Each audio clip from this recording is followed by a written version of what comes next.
Previously on Flowers for Zoe, Stories for Dennis. There's a time and a place for work and a time and a place to relax. And then there's a time and a place for play, and I don't know what I like right now. And now, coming up on the show. People talk a lot about that pink cloud. I don't know how long within, I guess, like the first year of getting sober, they say you're on this pink cloud. Can we talk about that pink cloud for a second? That's kind of scary. Yeah, it is.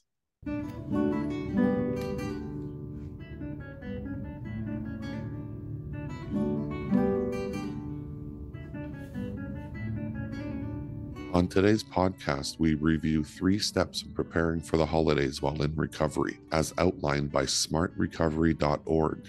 No affiliation. If you find anything on today's episode activating, please reach out and talk to somebody. If you find the discussion helpful, please share the link with others.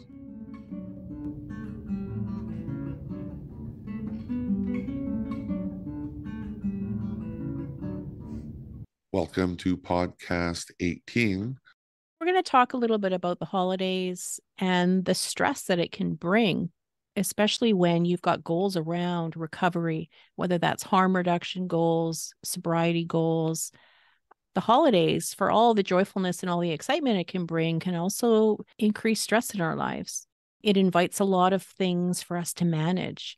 There's more get-togethers, there's more expectations. It's that kind of stress that can throw us off our game.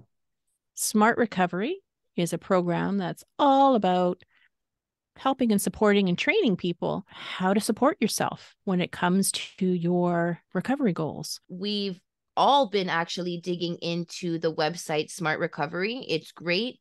There's lots of good information. If you're interested in it, go check it out. It's called smartrecovery.org.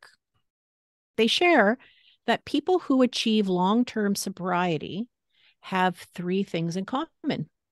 There's 3 characteristics to what helps them be successful with this. The first one is you have a commitment to what abstinence looks like. And I might add, and I don't know if Smart Recovery would agree with this, but you might have a commitment to what harm reduction looks like for you. The other thing that helps you is when you start to adapt your lifestyle to support or to enhance this commitment that you've made. And the third is that you plan and you kind of practice and get ready for situations that will be challenging. So in other words, instead of trying to not think about it, you put some attention on it and you try to think about, okay, what's coming and how am I going to manage it? And so they say if you've got these 3 things going on, your chances of being successful are going to be much, much higher. Planning is huge. If you're the kind of person that doesn't work well with plans, write a plan. That's one of my biggest things that I do. Like, I am a lister. I write lists for everything. Doesn't it make everything easier when you write a list? Yes, because you can see it. It's in front of you. I love making lists. I love checking things off. I love it. I want to take you back to a few episodes that we've done, because when I think about the number one thing, a firm commitment to abstinence, I think back to some of the podcasts that we've done where we've talked about goals, we've talked about envisioning your future. And, when I read this first one, I could just think of so many times, so many conversations with you where this has actually been a big part of what we've been practicing, what you've been focusing on. Where are you at when it comes to like this commitment to your sobriety plan?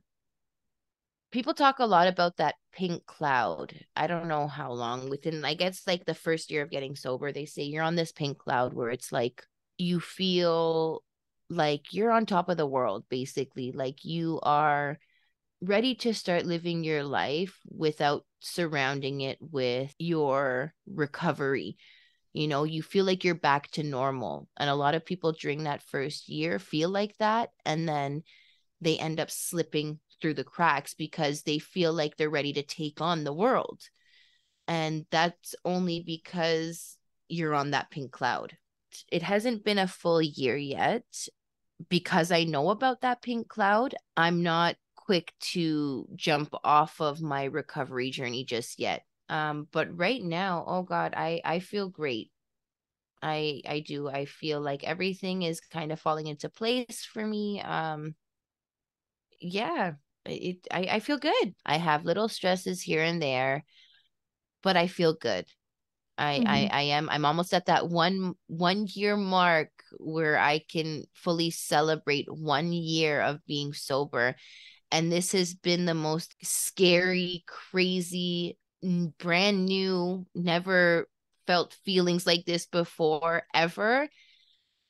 But it's also been this far the best year because I have done all of these things, whether they've been hardships or laughter or being happy.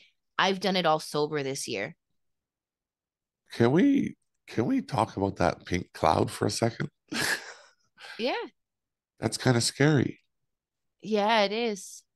But that's why it's so good to fill yourself with all of this knowledge, right? Because once you know about that pink cloud, it's going to be on your mind like, shit, I feel great right now, but that could be this pink cloud. So I don't want to turn around and jump into this because maybe I am just feeling that pink cloud and I don't want it to just be that pink cloud. So let's really focus on that pink cloud, right? And that way you don't fall back. You know what the pink cloud is. How are your lifestyle choices, including the way you're kind of thinking about this pink cloud? How is it supporting you? Because of knowing how easy it is to fall back into habit that you know. What you're sharing is such an important piece. Sometimes we can have this feeling like when we don't want something, we can have this feeling like if I just don't think about it, if I just don't go there, if I just push it away in every way, that's going to help me. We want to kind of hold these things close. We want to be mindful, on the pulse of it. And it is sometimes a struggle, right? Because there's no guaranteed timeline of when you're going to enter the pink cloud phase and when that pink cloud phase is going to be over. So, sometimes you're going to double guess yourself around that time because there's no set time limit. So, yes, I feel great. Am I in the pink cloud stage or have I passed that stage and I'm just happy? So there's questions around it, right? So that makes you even more careful of your next move because you don't want it to just be the pink cloud stage anymore. You want it to be real, right? And if you don't know the difference between pink cloud and finally getting to that happy stage of your life, you're going to be more cautious of it. So let's talk a little bit about the third point, which is, thinking ahead. And you're talking a little bit about this, right? Like what it means to have a plan and what it means to be kind of thinking ahead to what might be the challenging invitations, whether that's, this feeling like you've got it covered, you're going to be fine, or whether it's just going into the holidays and kind of recognizing that you might have challenges with being around bigger groups of people. There might be challenges with having things available in front of you. There might be lots of invitations to kind of fall off and kind of lose perspective of what you're focusing on right now. There's a lot of triggers within there. For us addicts, it's not as simple as having a glass of wine on Christmas. It's difficult. So you really have to make yourself aware of those things, and what's normal for other people can't be our normal, right? Because one is too many and also never enough. You know what I mean? At the same time. So it's just you really have to make yourself aware of these things. You just Yeah. And it might be aligning with other folks who are kind of in the practice of what you're doing too.